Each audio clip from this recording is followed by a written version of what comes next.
Hello students of 11th class. तो आज हमें बात करनी है एटॉमिक रेडियस किसी पीरियड में और किसी ग्रुप में कैसे ट्रेंड करती है। अगर ये पीरियड टेबल आपको दिखाई न दे रही हो बोर्ड पे वीडियो में, तो अपनी बुक से पीरियड टेबल खोल करके बैठ जाना, तब उसके बाद ये वीडियो देखना और उसमें देखते रहना जो मैं बताता जाऊंगा। तो जो एटॉमिक रेडियस होती है वो पीरियड में चलने पर और किसी ग्रुप में चलने पर कैसे चेंज होगी। इफेक्ट किसका पड़ता है एटॉमिक रेडियस पर? पहला principal quantum number means shell number का। और शेल नंबर क्या होती है? इसके लिए principal quantum number small n की वैल्यू 1 होती है, इसके लिए 2 है, 3 है, 4, 5, 6 और 7।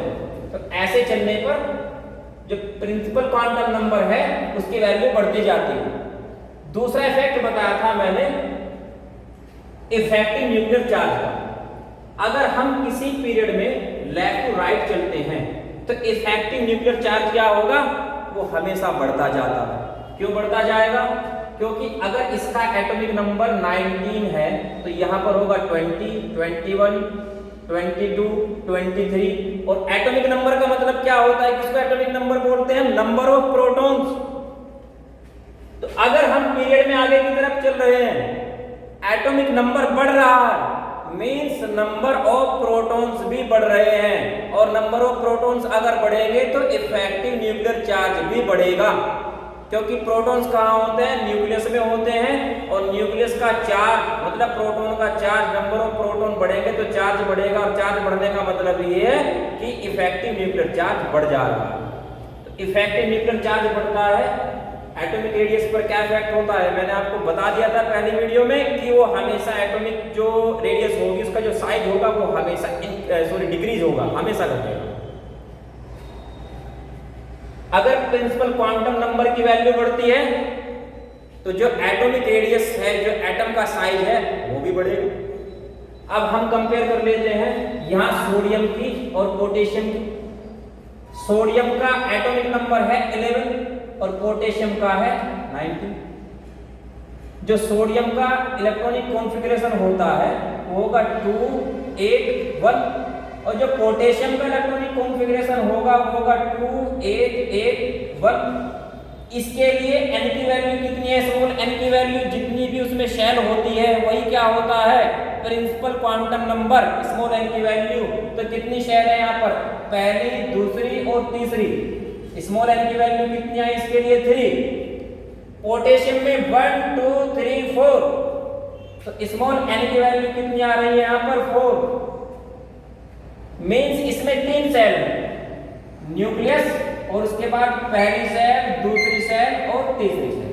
और पोटेशियम में कितनी सेल आ जाती है? 4। पहली, दूसरी, तीसरी और चौथी, 4 सेल। तो साइज किसका बड़ा हो जाएगा? पोटेशियम का।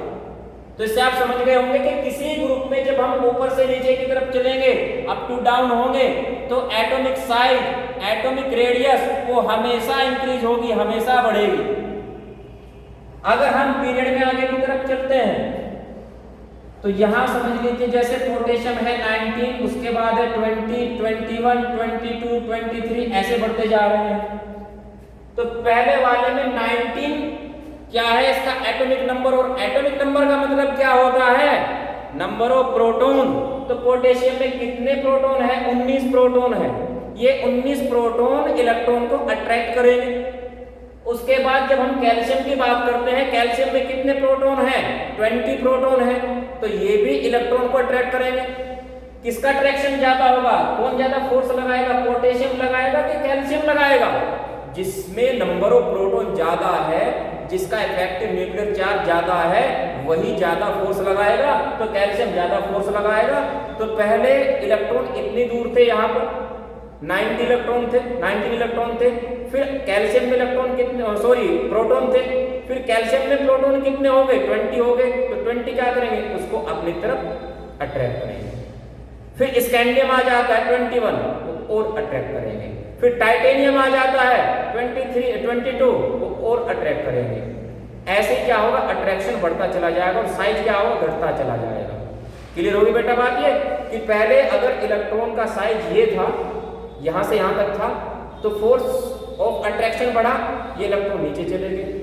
नेक्स्ट एलिमेंट में नंबर ऑफ प्रोटॉन ज्यादा है, फोर्स ऑफ अट्रैक्शन ज्यादा है और नीचे जाएंगे। तो ऐसे क्या होगा, ये इसको अट्रैक्ट करता जाएगा और जो साइज है वो उसका श्रिंक होता जाएगा, वो घटता जाएगा। मींस ग्रुप में चलने पर एटॉमिक साइज, एटॉमिक रेडियस बढ़ती है और पीरियड में चलने पर जो एटॉमिक साइज है, जो एटॉमिक रेडियस है वो घटती जाती है। और ये ट्रेंड चलता है केवल इनर्ट गैस तक। इनर्ट गैस में इलेक्ट्रॉन पूरे हो जाते हैं, पहली तो बात ये। दूसरी चीज, जो इनर्ट गैस होती है उस गैस में केवल एक ही एटम अपना एक मॉलिक्यूल बना लेता है। कोई भी आपने गैस कभी सुनी हो तो ऑक्सीजन को O2 लिखते हैं, Cl को Cl2 लिखते हैं, क्योंकि इनका एक एटम फ्री स्टेट में नहीं होता है, वो हमेशा दूसरे एटम के साथ बॉन्ड बना करके मॉलिक्यूल बनाता है। लेकिन ये सब यूनिक एटॉमिक है। यूनिक एटॉमिक का मतलब कि इसका एक एटम ही इसका एक मॉलिक्यूल होता है। जैसे हीलियम है तो हीलियम को He2 नहीं होता बल्कि He होता है, केवल हीलियम ही होता है। तो यहाँ पर क्या होता है, फिर इनका साइज घटने के बजाय बढ़ जाता है। तो ये जो ट्रेंड होता है एटॉमिक साइज के घटने का, ये कहाँ तक काम करेगा, केवल हैलोजन तक। किसी भी पीरियड में हैलोजन की जो एटॉमिक साइज होगी, हैलोजन की जो एटॉमिक रेडियस होगी वो सबसे छोटी होगी। और किसी ग्रुप में सबसे बड़ी किसकी होगी, सबसे नीचे वाले की। जैसे हैलोजन में ऑर्गेनाइजेशन की एटॉमिक साइज सबसे ज्यादा बड़ी होती है। तो ये तो हुआ आपका एटॉमिक साइज का ट्रेंड। नेक्स्ट हम बात करते हैं नेक्स्ट प्रॉपर्टी की जो ट्रेंड करती है, वो होता है आयनिक रेडियस। अब ये आयनिक रेडियस क्या है, जिस तरह से एटॉमिक रेडियस होती है, एटम की रेडियस, उसी तरह से आयनिक रेडियस मींस आयन की रेडियस। सोडियम एटम जिसमें एटॉमिक नंबर इसका 11 है, मींस उसमें 11 प्रोटॉन है और 11 ही उसमें क्या है, इलेक्ट्रॉन है। कॉन्फ़िगरेशन है इसका 281। ये मैंने बनाया न्यूक्लियस जिसमें 11 क्या है, प्रोटॉन है। पहली शेल जिसमें कितने इलेक्ट्रॉन है, 2। दूसरी शेल जिसमें कितने इलेक्ट्रॉन है, 8। 1 2 3 4 5 6 7 और 8। और तीसरी शेल जिसमें कितने इलेक्ट्रॉन है, 1।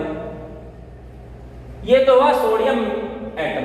अगर हम बात करें सोडियम आयन की, आयन कब बनते हैं, जब इलेक्ट्रॉन को एटम से निकाल लिया जाता है या उसमें इलेक्ट्रॉन डाल दिया जाता है, तब बनेंगे आयन। अगर इलेक्ट्रॉन उससे निकालते हैं तब बनता है पॉजिटिव आयन, और अगर उसमें इलेक्ट्रॉन डाला जाता है तब बनता है नेगेटिव आयन। तो यहां से सोडियम आयन कैसे बनता है, इसका एक इलेक्ट्रॉन यहां से निकल जाता है, तब क्या बनेगा, Na पॉजिटिव।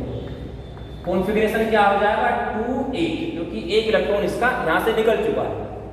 अब इसका एक इलेक्ट्रॉन निकला तो जो आउटर शेल का इलेक्ट्रॉन था वो यहां से चला गया, तो मींस अब इसकी आउटर शेल नहीं रही। तो साइज बताइए बढ़ेगा कि घटेगा, सीधी सी बात है, साइज इसका कम हो जाता है। किसी भी जो कैटायन होता है, कैटायन का मतलब पॉजिटिव आयन होता है, वो पॉजिटिव आयन अपने एटम के साइज से हमेशा छोटा होगा। मतलब सोडियम एटम से जो सोडियम आयन है वो हमेशा छोटा होगा। कोई भी आप लगा लीजिए, जैसे कैल्शियम है, कैल्शियम एटम होता है Ca और कैल्शियम आयन होता है Ca2 पॉजिटिव। तो कैल्शियम एटम से कैल्शियम आयन हमेशा छोटा होगा। ऐसे अगर बात करें नेगेटिव आयन की, जैसे क्लोरीन, तो क्लोरीन का एटॉमिक नंबर है 17, 2 8 7। और अगर उसमें एक एटम और डाल दिया जाए तब क्या बनेगा, Cl नेगेटिव, और क्या हो जाएगा 2 8 और 8। इफेक्टिव न्यूक्लियर चार्ज तो वही का वही था, लेकिन बढ़ क्या गया, नंबर ऑफ इलेक्ट्रॉन इसमें बढ़ चुके हैं, तो इसका एटॉमिक साइज भी क्या होगा, वो भी बढ़ जाएगा। तो कैटायन का एटॉमिक साइज घटता है और एनायन का एटॉमिक साइज बढ़ता है। एटॉमिक साइज नहीं, आयनिक साइज या आयनिक रेडियस कहते हैं। तो जो एनायन होगा, तो कैटायन होगा, कैटायन का जो आयनिक साइज होगा वो हमेशा घटेगा और एनायन का जो आयनिक साइज होगा वो हमेशा बढ़ेगा। अब बात करते हैं इसके ट्रेंड की, कि किसी ग्रुप में चलने पर और किसी पीरियड में चलने पर क्या होगा। तो जो ट्रेंड एटॉमिक साइज का था, सेम वही ट्रेंड इसके लिए भी है, कि अगर हम ग्रुप में ऊपर से नीचे की तरफ चलते हैं तो आयन के साइज भी बढ़ते जाते हैं Li positive lithium ion, Na positive sodium ion, K positive potassium ion, ये बढ़ते चले जाएंगे। और अगर हम किसी पीरियड में चलते हैं तो आयनिक साइज घटते चले जाते हैं, आयनिक साइज कम होते चले जाएंगे। सेम वही ट्रेंड है जो कि ट्रेंड एटॉमिक साइज के लिए था। तो दो प्रॉपर्टी आपकी हो चुकी है, एटॉमिक साइज, दूसरा हो चुका है आयनिक साइज या इसको रेडियस भी कह सकते हैं। इसके बाद नेक्स्ट वीडियो में नेक्स्ट टॉपिक के साथ मिलते हैं। तब तक के लिए आप एटॉमिक साइज और आयनिक साइज को अपनी बुक से स्टडी करें।